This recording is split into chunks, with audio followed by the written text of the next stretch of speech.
అమ్మ సాయిలక్ష్మి ఈరోజు రాష్ట్ర వ్యాప్తంగా ఇంటర్మీడియట్ ఫలితాలు రావటం, మీకు రాష్ట్ర స్థాయిలో 5వ ర్యాంకులో రావడం జరిగింది.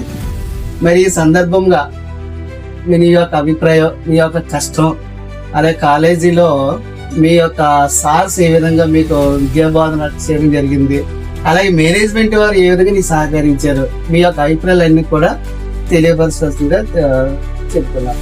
నా పేరు సరాద వెంకట సాయిలక్ష్మి, మాది బ్రహ్మపురి గ్రామం. నేను శ్రీ రవి జూనియర్ కాలేజ్లో చదువుతున్నాను. నాకు 1000కి 909 మార్కులు వచ్చినందుకు నాకు చాలా హ్యాపీగా ఉంది. దీనికి కారణం మా పేరెంట్స్ అండ్ ఫ్యాకల్టీ చాలా ఎక్స్పీరియన్స్తో మంచిగా చెప్పారు. మ్యాథ్స్ కూడా చాలా బాగా ఎక్స్ప్లెయిన్ చేస్తారు. మా పేరెంట్స్ నా కోసం టీవీ కూడా మానేశారు. శ్రీ రవి జూనియర్ కాలేజ్లో చదువుతున్నందుకు నాకు చాలా ఆనందంగా ఉంది. ప్రిన్సిపల్ సార్ చాలా మోటివేట్ చేస్తారు. ప్రతిసారి వచ్చి మీరు చదవగలరు అని బాగా పుష్ చేస్తారు. చాలా బాగా మోటివేట్ చేస్తారు మమ్మల్ని. చాలా హ్యాపీగా ఉంది. 990 వచ్చినందుకు థౌజండ్ చేశారు. మీ యొక్క తెలివితేటలు తగ్గట్టుగా విద్యాబోధన జరిగిందా లేదా చెప్పండి.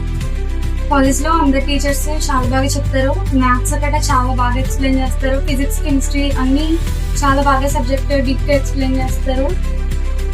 సో నాకు ఫుల్ రావడానికి కారణం మా కాలేజ్ ఫ్యాకల్టీ. వారితో పాటు మేనేజ్మెంట్ వారు కూడా మీరు ఎలా సహకరించారు? మేనేజ్మెంట్ కూడా చాలా సపోర్ట్ చేసింది మమ్మల్ని. ఫలితాల్లోని మీ అమ్మాయికి రాష్ట్ర స్థాయిలో 5వ ర్యాంకు రావడం జరిగింది. దీని మీద మీ యొక్క అభిప్రాయం తెలియపరచంగా కోరుతున్నాం. నా అభిప్రాయం ఏంటి సార్, అది రవి కాలేజీలో చదివినట్లు ర్యాంక్ ఇచ్చేసారు. మనకు చాలా సంతోషంగా ఉందండి. అది అందరూ కూడా రవి కాలేజీలో చదవాలని అంటున్నాం. ఈ విధంగా మీకు ర్యాంక్ రావటం, తల్లిదండ్రుల యొక్క సహకారం మాకు చాలా మీకు అందించడం. చూసారు కదండి, తక్కువ ఫీజులతో ఎక్కువ మార్కులు రావాలంటే రవి కాలేజీలోనే జాయిన్ చేయాలి.